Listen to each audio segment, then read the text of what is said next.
افطار کا وقت بھی بہت خوبصورت وقت ہوتا ہے، ایک انجانی خوشی کا وقت ہوتا ہے. آپ صلی اللہ علیہ وسلم نے فرمایا، روزے دار کے لیے خوشی کے 2 موقع ہیں جن میں وہ خوش ہوتا ہے. جب وہ روزہ افطار کرتا ہے تو اپنا روزہ کھولنے سے خوش ہوتا ہے، اور جب وہ اپنے رب سے ملاقات کرے گا تو اپنے روزے سے خوش ہوگا، یعنی اس کا اجر و ثواب سامنے پا کر.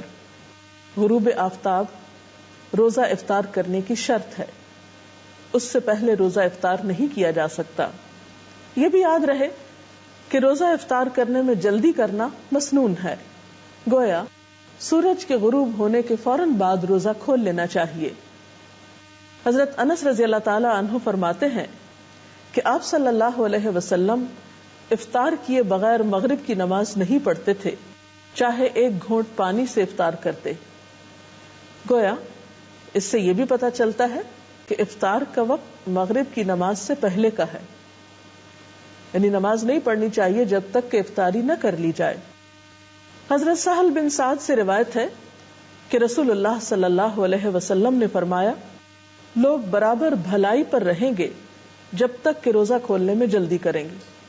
جیسا کہ سحری کے بارے میں گفتگو کرتے ہوئے آپ کو بتایا گیا تھا کہ بہت جلدی سحری کرنے کی بنسبت تاخیر سے سحری کرنا لیکن وقت کے اندر زیادہ افضل ہے.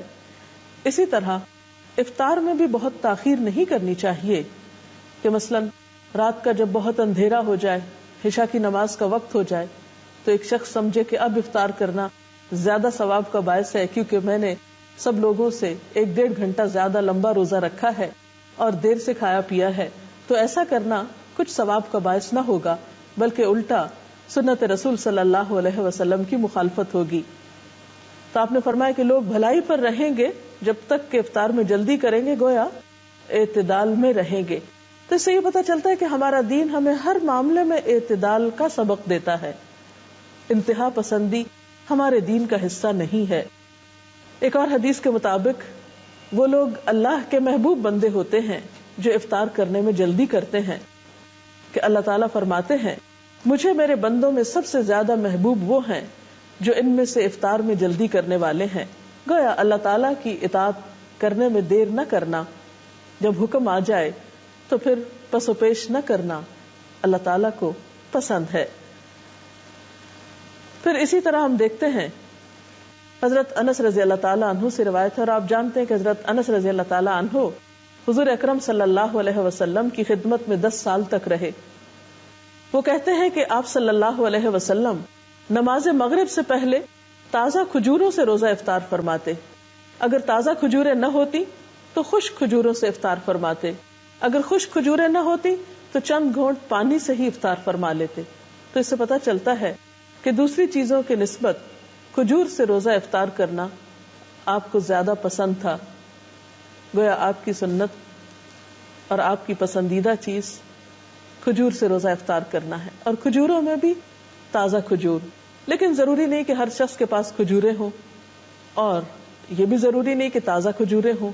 تو اگر میسر ہو، ممکن ہو تو ایسا کرنا زیادہ بہتر ہے، اور اگر یہ چیز میسر نہ ہو تو اس کے بعد پانی پینا زیادہ بہتر ہے، کیونکہ پانی پاک کرنے والی چیز ہے.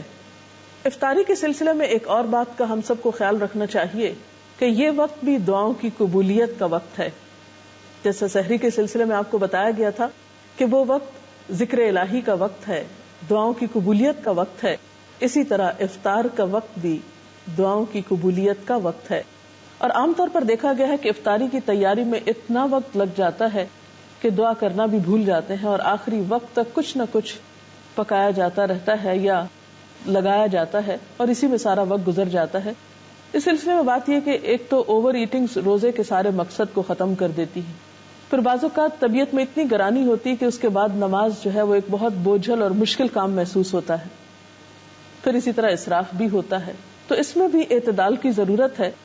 انسان افطاری کی تیاری میں اگر جلدی کرے اور آخری وقت یعنی روزہ افطار کرنے سے پہلے کے کچھ لمحات جو ہیں وہ تمام کاموں کو چھوڑ کر خصوصی طور پر دعائیں کرنے میں گزارے تو یہ ایک بہت بہترین عمل ہوگا.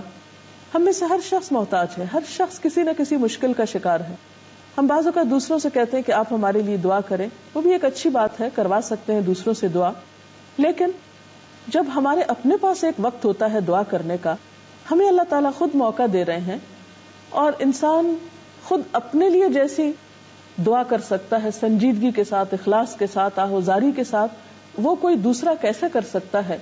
اور پھر جب اللہ تعالیٰ ہمیں ایسے مواقع دے رہے ہیں کہ جب وہ خود بتاتے ہیں کہ یہ قبولیت کا وقت ہے، مانگو مجھ سے، ان مواقع کو بھی ہم ادھر ادھر کی چیزوں میں گنوا دیتے ہیں، تو یہ ہمارے لیے باعث حسرت ہو سکتا ہے. اس لیے ان اوقات کو آپ بہترین طریقے سے استعمال کریں. مثلاً آپ کیا کریں کہ اگر آپ کسی کے ہاں افطار کر رہے ہیں یا اپنے گھر میں افطار کر رہے ہیں تو افطاری سے پہلے جو بھی میسر ہو وہ قریب رکھ لیا جائے، اور پھر یکسو ہو کر اللہ تعالیٰ سے مناجات کی جائے، ذکر کیا جائے، دعا کی جائے، اور پھر جب وقت آ جائے تو اس وقت افطار کر لی جائے، اور پھر نماز مغرب میں جلدی کی جائے. ایسا نہ ہو کہ ہم افطار کرنے میں اتنی تاخیر کریں کہ نماز کا وقت بہت لیٹ ہو جائے، کیونکہ نماز کا افضل وقت زیادہ بہتر ہے نماز کی ادائیگی کے لیے اجر و ثواب کے اعتبار سے، تو اس کا اہتمام بھی رہے. اور پھر بعد میں اگر کھانا کھا رہے ہیں تو اتنا زیادہ پیٹ بھر کے کھانا نہ کھائیں کہ عشاء کی نماز اور تراویح میں مشکل ہو. تو ان چند باتوں کا دھیان رکھنا بے حد ضروری ہے. اس سلسلے میں ہم دیکھتے ہیں کہ آپ صلی اللہ علیہ وسلم نے فرمایا کہ 3 آدمیوں کی دعا رد نہیں کی جاتی: باپ کی دعا، روزہ دار کی دعا اور مسافر کی دعا. تو گویا انسان ان تینوں حالتوں سے فائدہ اٹھا سکتا ہے. والدین کو اپنے بچوں کے لیے خصوصی دعائیں کرنی چاہیے. اسی طرح روزہ دار افطار کے وقت خاص طور پر دعا کرے، دن میں بھی دعا کر سکتا ہے لیکن خصوصاً افطار کے وقت. اور اسی طرح مسافر بھی عام دنوں کی نسبت سفر کی حالت میں اللہ تعالیٰ کے زیادہ قریب ہوتا ہے، اس لیے اس کو اس موقع سے بھی فائدہ اٹھانا چاہیے. افطاری کے لیے آپ صلی اللہ علیہ وسلم نے خود بھی دعا سکھائی ہے. ان ابن عمر قال كان النبي صلی اللہ علیہ وسلم اذا افطر قال ذهب الظمأ وابتلت العروق وثبت الاجر ان شاء اللہ، جس کا ترجمہ ہے پیاس ختم ہو گئی، رگیں تر ہو گئیں اور روزے کا ثواب پکا ہو گیا انشاء اللہ. اسی طرح افطار کی کچھ اور دعائیں بھی آپ نے سکھائیں. حضرت معاذ بن زہرہ سے روایت ہے کہ نبی صلی اللہ علیہ وسلم جب روزہ افطار کرتے تو فرماتے: اللہم لک صمت وعلی رزقک افطرت. اس کا ترجمہ ہے: اے اللہ، تیرے ہی لیے میں نے روزہ رکھا اور تیرے ہی رزق پر میں نے افطار کیا. جیسا کہ آپ جانتے ہیں کہ افطار کرنا اور افطار میں جلدی کرنا بابرکت ہے، اسی طرح افطاری کے وقت بھی دوسروں کی غم گساری اور دوسروں کی دلجوئی اور دوسروں کے حقوق کا لحاظ رکھنا بہت ضروری ہے. اسی لیے ہم دیکھتے ہیں کہ نبی اکرم صلی اللہ علیہ وسلم نے روزے دار کے روزے کو افطار کرانے کی بھی ترغیب دلائی ہے.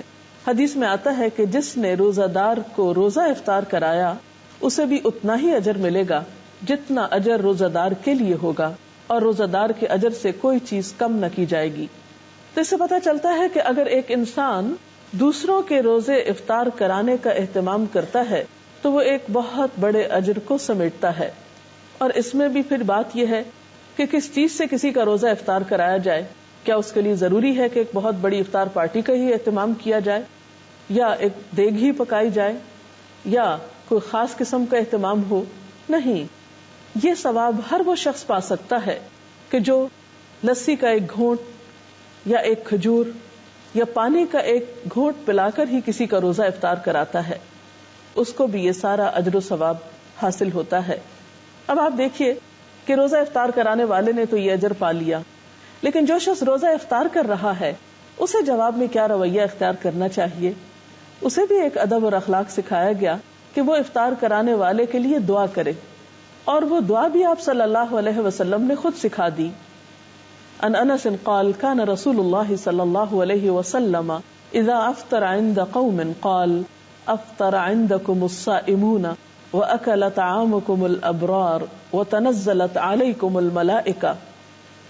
حضرت انس روایت کرتے ہیں کہ نبی صلی اللہ علیہ وسلم جب کسی کے ہاں روزہ افطار فرماتے تو ان کو یہ دعا دیا کرتے تھے: افطر عندكم الصائمون واكل طعامكم الابرار وتنزلت عليكم الملائکہ، جس کا ترجمہ ہے روزہ دار تمہارے ہاں روزہ افطار کرتے رہیں، نیک لوگ تمہارا کھانا کھاتے رہیں اور فرشتے تمہارے ہاں نازل ہوتے رہیں۔